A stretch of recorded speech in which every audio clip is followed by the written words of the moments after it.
Comunicación celular.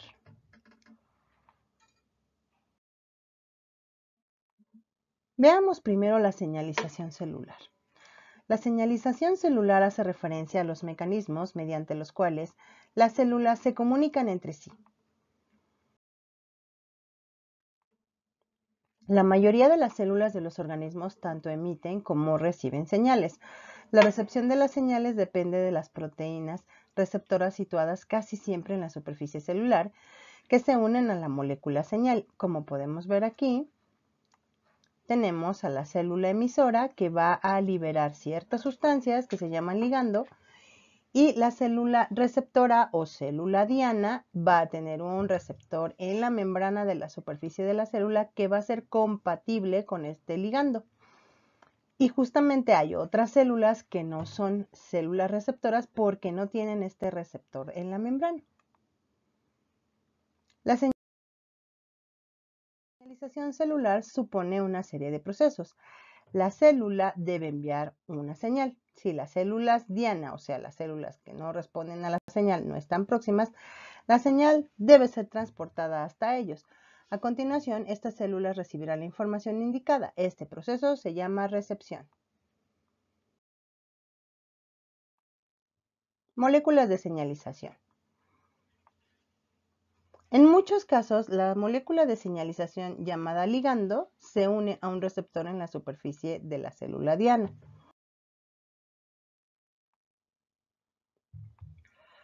Cuando una molécula señalizadora se une a su receptor, altera la forma de la actividad del receptor, lo que desencadena un cambio dentro de la célula debido a que funcionan uniéndose a receptores específicos. Y como podemos ver, tenemos aquí el ligando que se va a unir al receptor de la membrana, y esto va a desencadenar varios cambios que van a dar lugar a una respuesta. Esto generalmente es dado por mensajeros químicos que transmiten la señal, que como veremos más adelante se llaman transductores. Transducción de la señal. Muchas señales no entran realmente en la célula diana. La transducción de señal es el proceso por el cual una célula convierte una señal extracelular en una intracelular que da lugar a un cierto tipo de respuesta. Algunas moléculas de señalización activan o inhiben genes específicos en el núcleo. Imaginemos que la célula es una empresa y en la puerta está un policía que siempre va a recibir a las personas o los paquetes que lleguen. En este caso, aquí va a llegar una molécula señal que podría ser una persona o algún paquete y se va a unir al receptor, o sea, el policía. En este caso, el policía recibe la señal y hace una llamada al interior de la empresa en donde avisa que ya llegó un paquete. Pueden ocurrir varias cosas. Puede ocurrir que en el interior alguien salga y recoge el paquete, o que simplemente le digan, ahí deténganlo en lo que avisamos a las demás personas.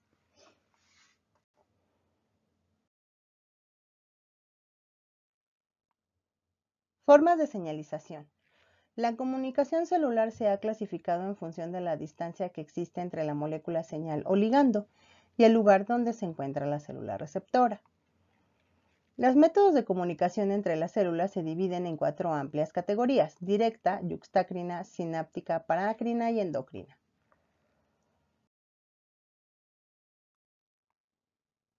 Comunicación yuxtácrina. En la comunicación directa, la molécula que actúa como ligando puede permanecer unida a la célula emisora durante su interacción con la célula receptora. También puede suceder que el ligando se desplace desde el citoplasma de la célula emisora al de la célula receptora vecina a través de verdaderos canales generados entre ambas. O sea, si se fijan aquí, las células están muy juntas o prácticamente unidas, y puede ser que los ligandos estén en la mera superficie de la célula y se adhieran a los receptores de la célula vecina, o que atraviesen, como veremos más adelante.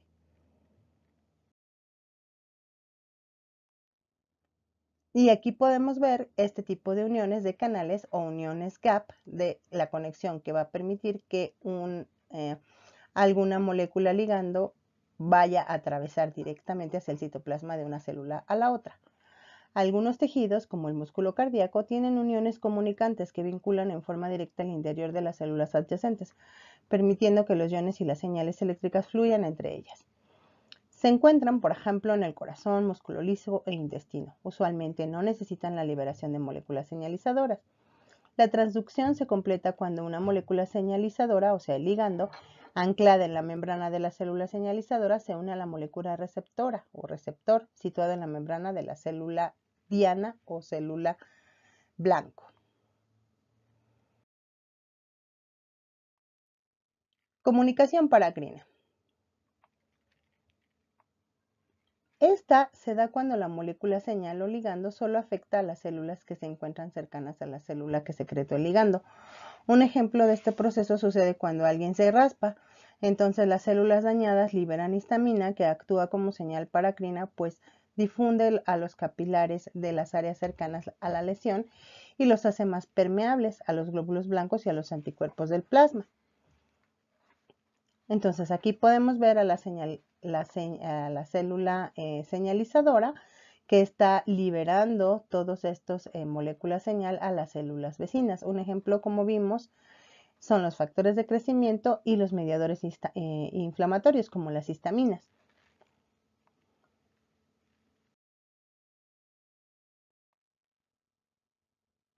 Vamos a ver un ejemplo muy claro en una reacción alérgica. Tenemos un alergeno que va a llegar a incrustarse en una molécula, en una célula, y va a ser recibido por un receptor de membrana. Este receptor de membrana va a empezar a liberar histamina porque lo que está haciendo es generar una inflamación local donde está el alergeno. Cuando queremos evitar que el alergeno genere una respuesta inflamatoria, por eso se toman los antihistamínicos, que se unen en el sitio de la unión de los otros tejidos o el sitio de recepción de la histamina para que se evite la inflamación. Comunicación autocrina. Este tipo de comunicación, la misma célula que secreta el ligando será a su vez la receptora de dicho ligando. Un ejemplo de este tipo de comunicación lo proporcionan las células del sistema inmune, que secretan unas sustancias llamadas interleucinas o citocinas que pueden actuar sobre la misma célula que la secretó. Y este caso es muy claro, por ejemplo, en el caso del COVID-19. La célula que detectó al virus empieza a secretar interleucinas y en esas a su vez empiezan a volver a regresar a la misma célula generando una respuesta inmune bastante agresiva, que es lo que pasa con muchas personas con COVID.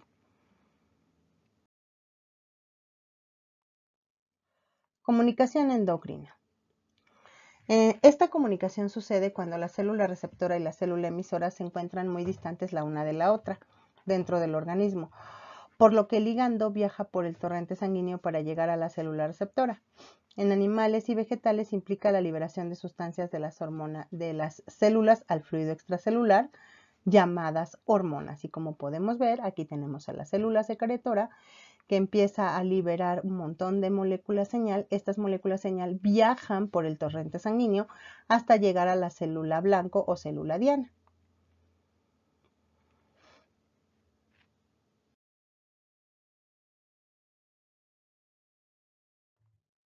Señalización sináptica. La comunicación sináptica. Las células, para enviar su mensaje, liberan una sustancia química, un neurotransmisor, y lo dirigen hacia la célula efectora. La comunicación se produce entre sitios específicos que reciben el nombre de sinapsis, como podemos ver aquí. Veamos cómo se lleva a cabo este proceso. Vamos a ver cómo estos impulsos eléctricos, estos destellos que se llaman potenciales de acción, cruzan tres neuronas en un circuito aquí. Si miramos con mayor detalle, podemos ver que cruzan la sinapsis, avanza hacia la próxima neurona del circuito, cruza otra sinapsis y finalmente activa a la neurona siguiente en esta cadena. Si observamos a velocidades más bajas y con mayor aumento, podremos enfocarnos en la transferencia de información en una sola sinapsis. A la derecha tenemos la dendrita y a la izquierda el terminal sináptico. A medida que el impulso de información desciende, estos pequeños discos verdes que son canales ubicados en el terminal sináptico se abren y permiten el ingreso de los iones de calcio al terminal nervioso. Los iones de calcio luego activan pequeños paquetes de neurotransmisores que liberan su contenido en el espacio de esta sinapsis. Algunos de ellos difunden, pero otros activan receptores en las neuronas objetivo y abren aún más canales que permiten el ingreso de los iones de sodio, y así esta transferencia de información se propaga de una neurona a la siguiente a través de estas conexiones.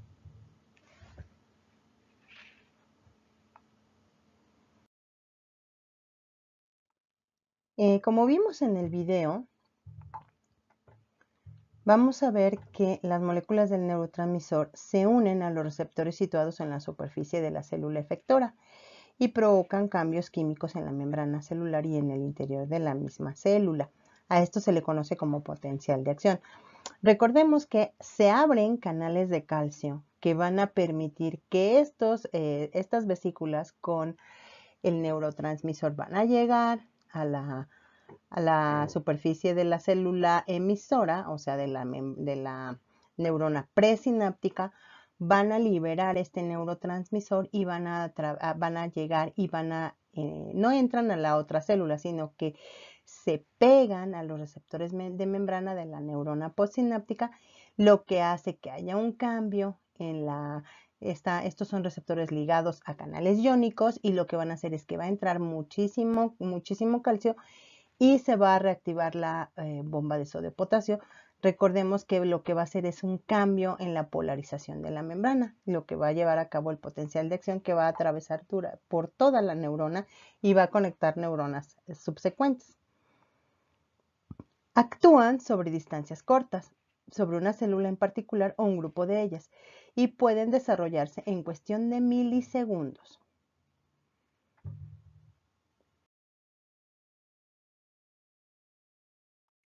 Veamos los diferentes tipos de sinapsis. Existen básicamente dos tipos de sinapsis, la sinapsis eléctrica y la sinapsis química, que fue la que vimos anteriormente. La sinapsis eléctrica. En la sinapsis eléctrica, la neurona presináptica y postsináptica se encuentran muy cerca entre sí, 2 nanómetros o menos, y forman uniones en hendiduras gap, es decir, las células están conectadas por un canal proteico. Las sinapsis eléctricas permiten el paso de iones de una célula a otra y así es posible la transmisión de un impulso nervioso de manera rápida y directa. Por ejemplo, en el arco reflejo, cuando nosotros tocamos una superficie caliente e inmediatamente quitamos la mano o el brazo porque nos sentimos el calor y lo hacemos de manera involuntaria. Esto es un tipo de sinapsis eléctrica. Por ejemplo, también en reacciones de huida, en lo que decía del arco reflejo. Y aquí podemos ver cómo está la unión gap. La unión gap es como un remache, como un canal que está permitiendo el paso de los iones de una neurona a otra. Esta es la manera más fácil de que se transmita la señal nerviosa. Y en la sinapsis química que vimos anteriormente en el video, bueno, este tipo de sinapsis, las células presinápticas y postsinápticas están separadas por un espacio de unos 20 nanómetros llamada hendidura sináptica, que es lo que vemos aquí. Y en este caso la sinapsis se lleva a cabo mediante neurotransmisores, como vimos en el video. Y un ejemplo pues muy claro es la contracción muscular, que por ejemplo se libera acetilcolina, se acerca a las terminales, digamos a los receptores de membrana de la neurona postsináptica, y esto está pegado justamente a pues al músculo. Esto se le conoce como unión neuromuscular. Diferencias entre la comunicación endocrina y sináptica. Podemos ver que en la sináptica pues tenemos aquí el neurotransmisor que está aquí saliendo de la neurona presináptica y está justo pegadito. Digamos que es una señalización pues parácrina porque está muy cerquita, ¿no?, de la célula. Y en la endocrina, como vemos, es que la célula que va a enviar la molécula de señal tiene que estar alejada o generalmente está alejada de las células blanco o células dianas. Y por esas razones que tienen que enviar todas sus moléculas señalizadoras van a viajar por el torrente sanguíneo.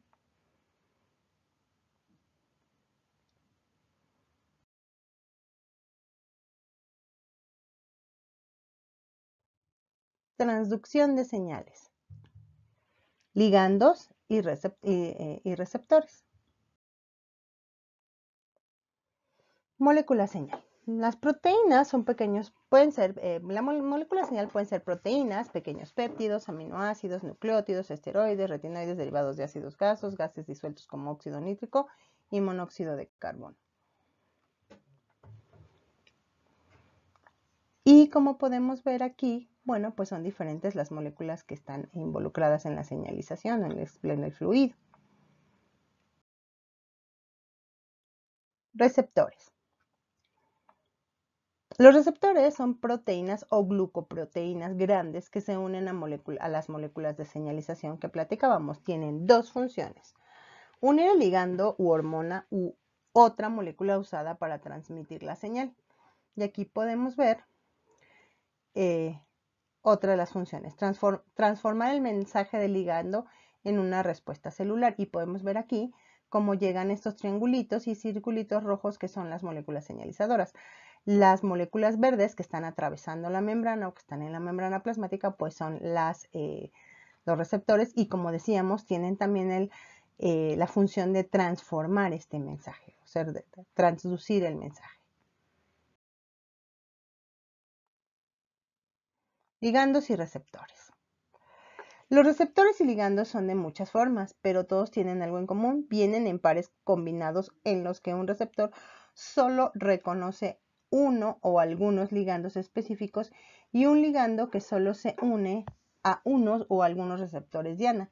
La unión del ligando al receptor cambia su forma o actividad, lo que le permite transmitir una señal o producir directamente un cambio dentro de la célula. Lo que estamos diciendo aquí es que pues siempre para un ligando debe haber un receptor y viceversa.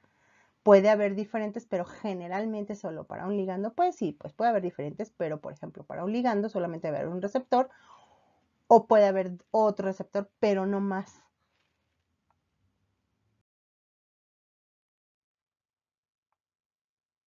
Tipos de ligandos. Los ligandos, que son producidos por células señalizadoras e interactúan con los receptores al interior o exterior de las células, como vimos anteriormente, pues son de muchos tipos. Algunos son proteínas, otros son moléculas hidrofóbicas como los esteroides, y otros incluso son moléculas gaseosas pequeñas como el óxido nítrico. Los receptores son de muchos tipos, pero pueden dividirse en dos categorías principales: receptores intracelulares, que se encuentran dentro de la célula, en el citoplasma o en el núcleo, y receptores de la superficie celular, que se localizan en la membrana plasmática. Y aquí vemos, por ejemplo, un receptor en el núcleo. Aquí dentro esta es la membrana nuclear, aquí vemos dentro del núcleo un receptor, aquí en el citoplasma o citosol otro receptor, y aquí tenemos otro receptor. Y como podemos ver, estos receptores que están dentro de la célula o intracelulares son lipofílicos. ¿Qué quiere decir? Que las señales o los ligandos son lipofílicos. ¿Por qué razón? Pues porque pueden atravesar la membrana sin ningún problema.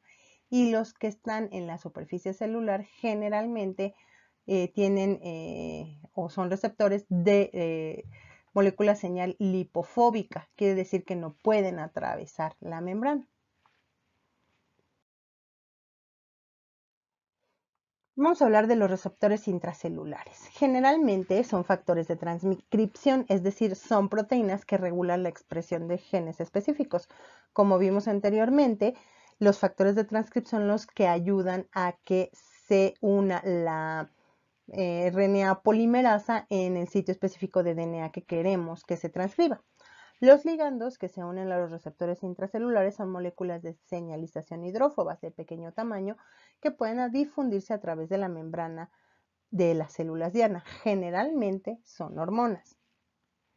Y aquí podemos ver cómo está la hormona. Este es un vaso capilar. Va a estar la hormona dentro de la sangre, va a salir del vaso capilar y va a entrar al citoplasma de la célula. Lo va a atravesar sin ningún problema. ¿Por qué? Pues porque es lipofílica, es decir, que le gustan los lípidos y puede atravesar muy bien la membrana. Aquí se une esta hormona con una señal, con un receptor de señal, y más adelante esta hormona, ya con el receptor, se va a situar en un sitio específico para promover la transcripción de un gen específico del ADN. Y una vez el transcrito, pues se va a traducir en una proteína. Esto lo vamos a ver más adelante con más calma.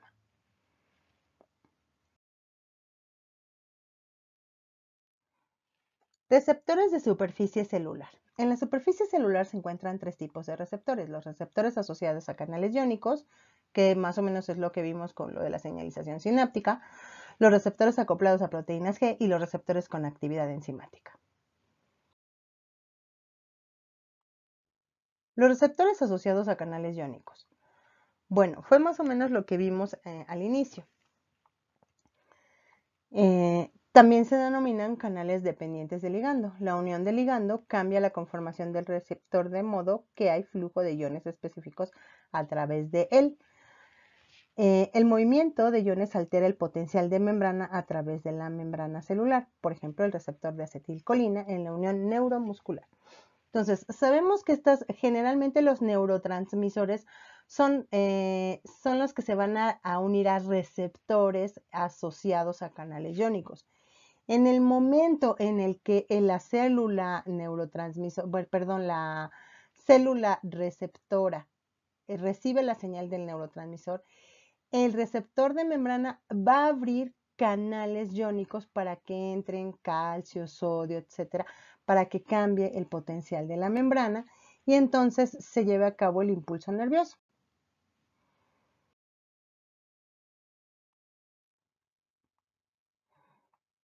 Bueno, este tipo de receptores nos van a ayudar de la siguiente manera. Tienen una transmisión rápida a través de la sinapsis en el sistema nervioso central. Siempre van a llevarse a cabo debido a una señal química, un neurotransmisor o una señal eléctrica. Esto va a permitir un flujo de iones a través de la membrana, que pueden ser sodio, potasio, calcio, cloro, etc. Y el gradiente electroquímico va a cambiar, digamos que el potencial de la membrana. Y el calcio generalmente puede alterar la actividad de muchas enzimas.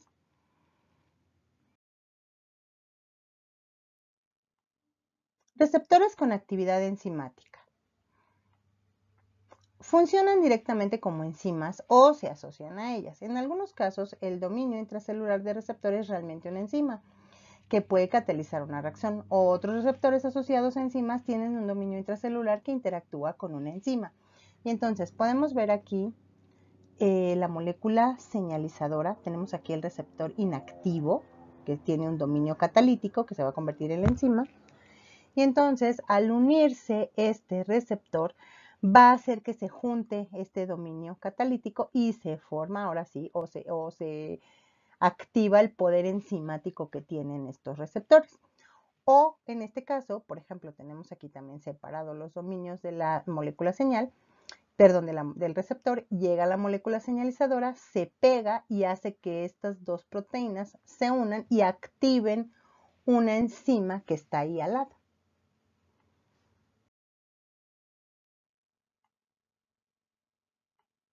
Receptores acoplados a proteínas G. Los receptores de membrana asociados con proteínas G heterotriméricas son una familia de proteínas caracterizadas por presentar 7 dominios transmembranales en forma de alfa hélice. Y ahorita vamos a ver por qué son heterotriméricas. Bueno, porque tienen 3 subunidades, como pueden ver aquí. Estas son la subunidad alfa, gamma y beta.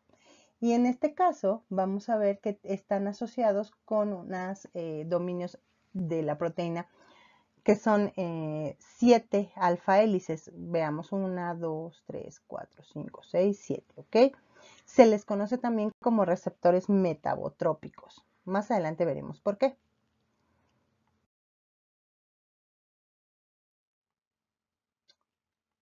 Bueno, la activación de este tipo de receptores acoplados a proteínas G dependen de su unión con GTP y cuyo papel es realizar la transducción activando una enzima llamada anililato ciclasa que cataliza la conversión de ATP del citoplasma en AMP cíclico dentro de la célula.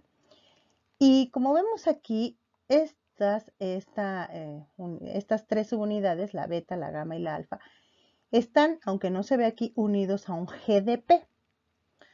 Una vez que el GDP sale, cuando entra la hormona, el GDP sale y entra GTP. Esto hace que se active la subunidad alfa y se libere de la beta y la gamma. Una vez que se libera, trae pegado su GTP que no se ve aquí, se va a activar a la adenilatoxiclasa. La adenilatoxiclasa va a liberar, va a romper ATP en AMP cíclico. Lo vamos a ver más adelante. Bueno, vamos a ver aquí. Aquí, sin el ligando unido, el receptor está inactivo y no se relaciona con otras proteínas de membrana como proteína G y adenilatoxiclasa. La proteína G, que es un trímero, está unido a GTP en la subunidad alfa, como les comentaba anteriormente. Aquí tenemos, digamos que está el dominio de las 7 alfa hélices y aquí está la subunidad beta, gamma y alfa. Ahora, aquí esta subunidad está unido con GDP, si lo ven aquí este piquito. Bueno, aquí no hay nada unido. ¿Qué pasa cuando lo unimos? Vamos a ver la unión del ligando. El receptor se activa por un cambio de conformación, interactúa con la proteína G. Una vez que se pega aquí el ligando, se va a pegar aquí la proteína G, las tres subunidades con la grandota, la que es de 7 alfa hélices. Y lo que va a ocurrir posteriormente es que la interacción del ligando receptor proteína G determina la salida de GDP de la proteína y la entrada de GTP. Aquí no se ve muy bien, pero sale el GDP y entra GTP. Este es GDP y entra GTP. GDP, recuerden que es guanosin difosfato y entra guanosin trifosfato. La proteína G unida a GTP se activa, se separa alfa y la GTP de beta y gamma, y la subunidad alfa se mueve a la membrana y encuentra la adenilatoxiclasa, como vemos aquí. Como ya se unió a GTP, se puede separar de la beta y la gamma y se pega a la adenilatoxiclasa. Una vez que se pega, la interacción de la subunidad alfa GTP adenilatoxiclasa activa la enzima que produce AMP cíclico. Entonces, a la hora de que se pega, esto activa esta enzima y rompe el ATP y lo convierte en AMP cíclico. La interacción se mantiene hasta que se activa la actividad GTPasa de la subunidad alfa. Aunque es muy inestable, no tiene tanta actividad como GTPasa, logra en algún momento romper el GTP y volverlo a GDP, que se disocia de la ciclasa. Una vez que se disocia ya de que se forma el GDP, se disocia a la subunidad alfa y se vuelve a pegar a la subunidad beta y gamma. El proceso de activación pues dura muy poco tiempo.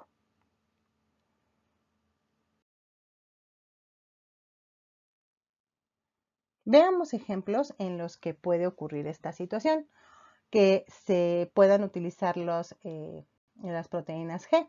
Aquí podemos ver, por ejemplo, la epinefrina o el glucagón. En el caso de la epinefrina es cuando nos da susto algo y nos queremos echar a correr, ¿no? Como cuando suena la alerta sísmica o algo así. La epinefrina se pega inmediatamente al receptor de la proteína G. Y obviamente pues se va a cambiar el GDP por GTP, se va a separar la subunidad alfa, se pega a la adenilatoxiclasa, la adenilatoxiclasa rompe el ATP, forma MP cíclico y este MP cíclico ¿qué va a hacer? Bueno, pues aquí nos va a dar, va a unirse generalmente a una proteína quinasa que está inactiva y al pegarse el AMP cíclico se activa. ¿Qué va a pasar? Bueno, pues generalmente se va a activar alguna enzima, se fosforiza alguna enzima y puede llegar a formarse, a romperse rápidamente un poquito de glucógeno para nosotros tener la energía suficiente para echarnos a correr.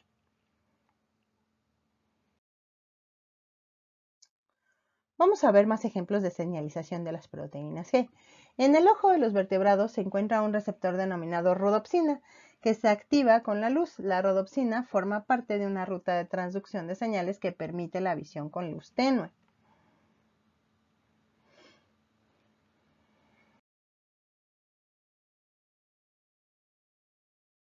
Segundos mensajeros. Muchas vías involucran segundos mensajeros, como vimos el AMP cíclico es uno de ellos, que son moléculas no proteicas que pasan la señal iniciada por la unión de un ligando, o sea, el primer mensajero, a su receptor. Entre los segundos mensajeros que se incluyen los guiones de calcio, por ejemplo, o el AMP cíclico, como vimos anteriormente, y el inositol fosfato, que está compuesto por fosfolípidos.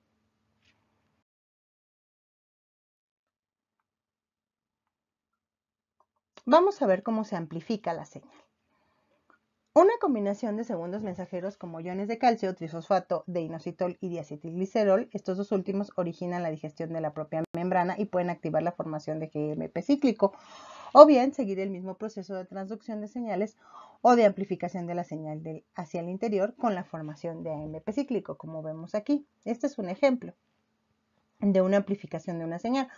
Con solo una pequeña señal se pueden formar varias cosas. Se puede romper la membrana, o se puede generar GMP cíclico, o se vuelve a generar AMP cíclico. Así hay una cascada de reacciones.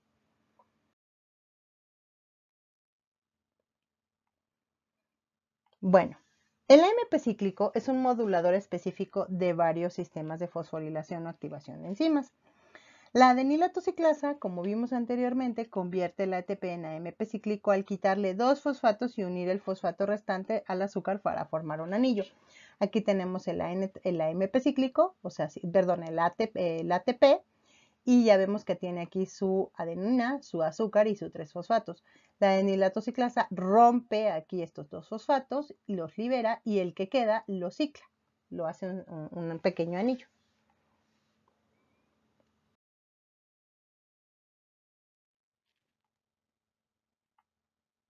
Una vez generado el AMP cíclico, puede activar una enzima llamada proteinquinasa, lo que permite fosforilar a sus objetivos y transmitir así la señal. La proteína quinasa, que se encuentra en varios tipos celulares y tiene diferentes proteínas diana en cada una. De este modo, el mismo segundo mensajero puede generar respuestas diferentes en contextos distintos.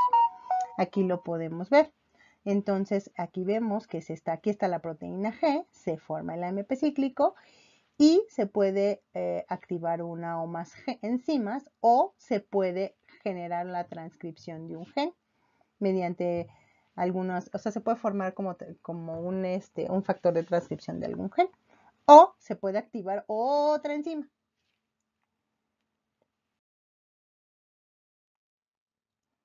Bueno, vamos a ver la respuesta a una señal.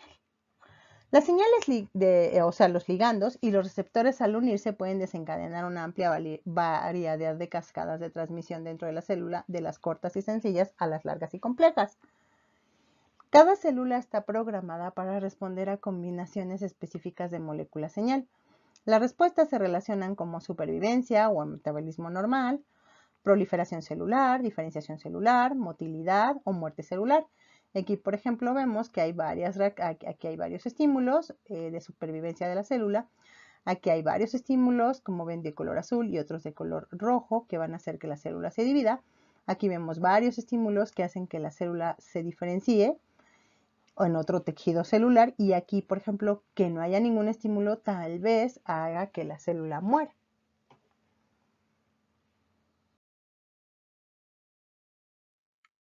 Señalización y respuesta celular. Dependiendo del tipo celular, del estímulo y de la especificidad ligando-receptor, podemos obtener las siguientes respuestas: cambios en la expresión génica, alteraciones en la actividad metabólica enzimática, reorganización del citoesqueleto, cambios en la permeabilidad de membranas, síntesis y secreción de hormonas o proteínas, activación de la síntesis de ADN o ciclo celular y la muerte celular o apoptosis.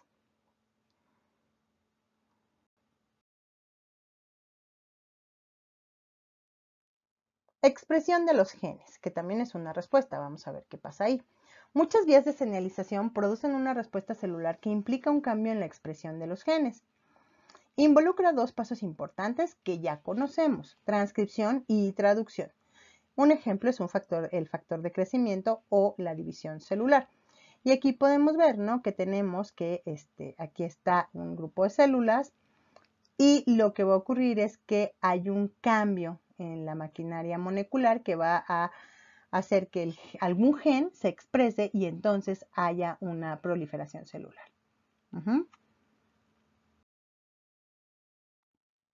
Metabolismo celular.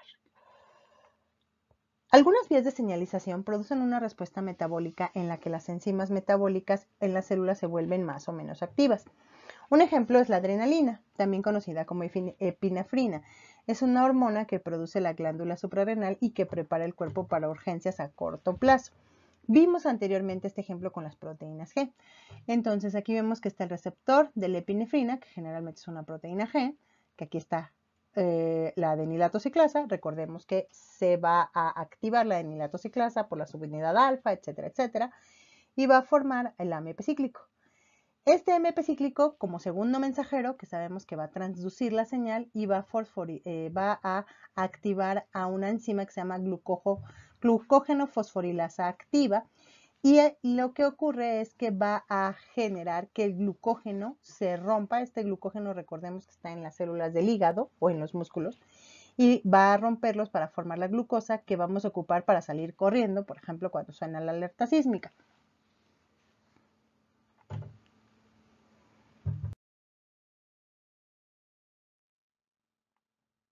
Comunicación hormonal. Las hormonas actúan al unirse a los receptores localizados en el exterior o interior de las células blanco. Hay tres clases de hormonas endocrinas en los vertebrados. Hormonas peptídicas, que son cadenas de aminoácidos, hormonas derivadas de aminoácidos compuestas por uno o dos aminoácidos, y las hormonas esteroideas sintetizadas a partir del colesterol.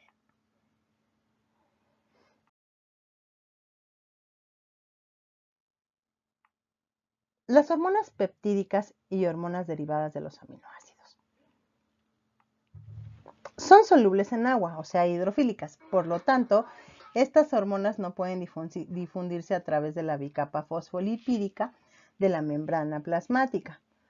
La mayoría de estas hormonas se unen a los receptores en la superficie de la membrana plasmática de la célula blanco. Un ejemplo, pues, son las oxitocinas y la norepinefrina.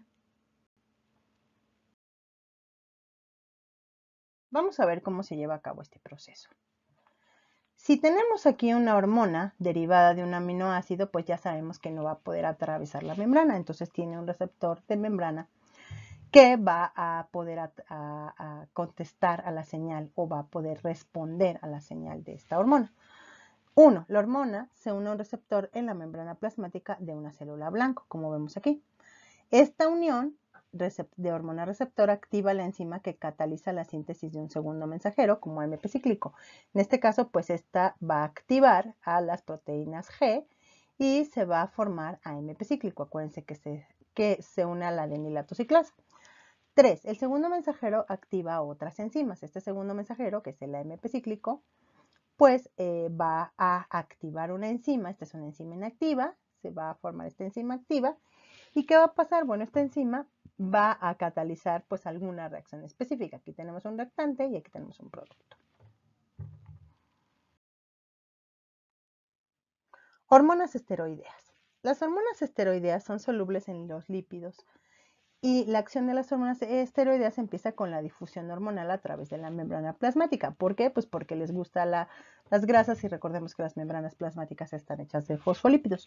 Una vez en el interior, estas hormonas se unen a los receptores dentro de las células blanco. Un ejemplo pues son la testosterona y el estrógeno. Veamos cómo se lleva a cabo este proceso. Tenemos a una hormona esteroidea que va a atravesar o se va a difundir a través de la membrana plasmática. La hormona se une a un receptor en el núcleo o un receptor en el citoplasma que la puede llevar al núcleo de la célula. El complejo hormona-receptor se une a una ADN, o sea, se vuelve un factor de transcripción y hace que la RNA polimerasa se una a un sitio promotor cercano para un gen específico. La RNA polimerasa cataliza la transcripción del ADN en ARN mensajero. Entonces vamos a tener aquí nuestro ARN mensajero que va a salir y este ARN mensajero sale del núcleo, solo se une al ribosoma y dirige la síntesis de una proteína específica. Por ejemplo, en el caso de la testosterona, que lo que va a hacer es que va a generar que se active un gen de producción de más músculo, por ejemplo, en la pubertad, y lo que va a ocurrir es que va a salir este RNA mensajero, se va a pegar al ribosoma y se va a empezar a producir pues este músculo nuevo, esta proteína nueva que va a formar más musculatura. Vamos a hablar de la homeostasis. La homeostasis es la tendencia a resistir cambios con el fin de mantener un ambiente interno estable y relativamente constante. La homeostasis suele usar ciclos de retroalimentación negativa que contrarresten cambios a los valores blanco o los valores estándar, conocidos como valores de referencia de varias propiedades. En contraste con los ciclos de retroalimentación negativa, los ciclos de retroalimentación positiva amplifican los estímulos que los inician, en otras palabras, alejan al sistema de su estado inicial.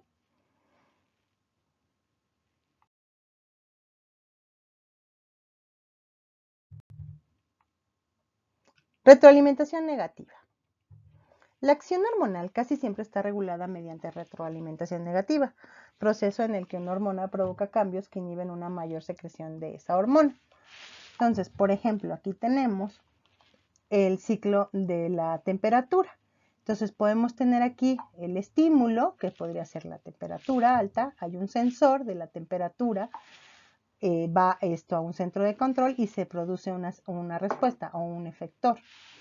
Y aquí tenemos el ejemplo, la temperatura corporal que va a exceder de 37 grados centígrados, por ejemplo, cuando tenemos fiebre o cuando corremos o así, eleva mucho la temperatura.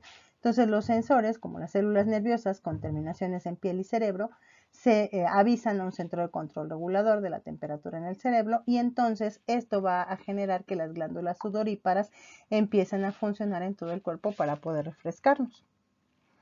El resultado general de la retroalimentación negativa es regresar el sistema a su condición original, como vimos acá, que regrese a su estado de 36.5 la temperatura.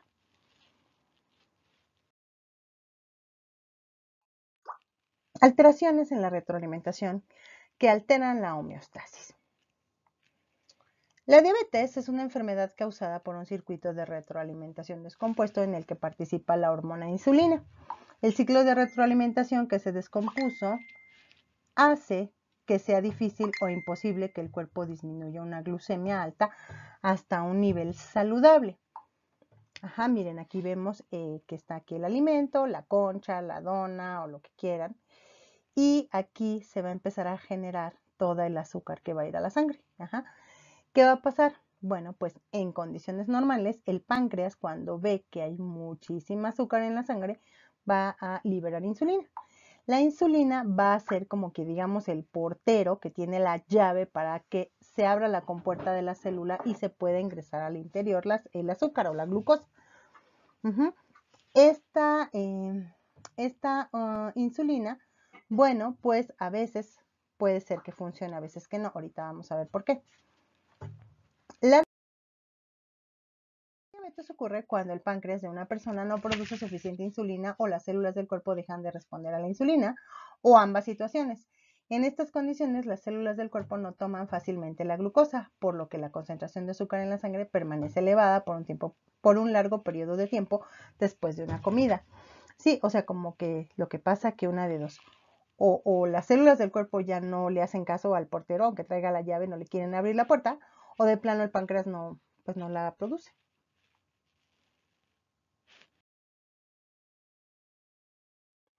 Ciclo de retroalimentación positiva. En algunos sistemas biológicos utilizan ciclos de retroalimentación positiva. A diferencia de los ciclos de retroalimentación negativa, los ciclos de retroalimentación positiva amplifican la señal inicial. Un ciclo de retroalimentación positiva entra en juego durante el parto. En el parto, la cabeza del bebé presiona el cuello uterino y activa neuronas hacia el cerebro.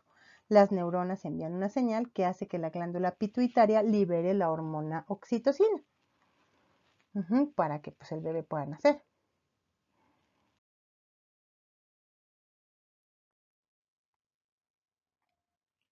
La oxitocina aumenta las contracciones uterinas y por tanto la presión sobre el cuello uterino. Esto causa la liberación de más oxitocina y provoca contracciones aún más fuertes. Este ciclo de retroalimentación positiva continúa hasta que el bebé nace. Gracias.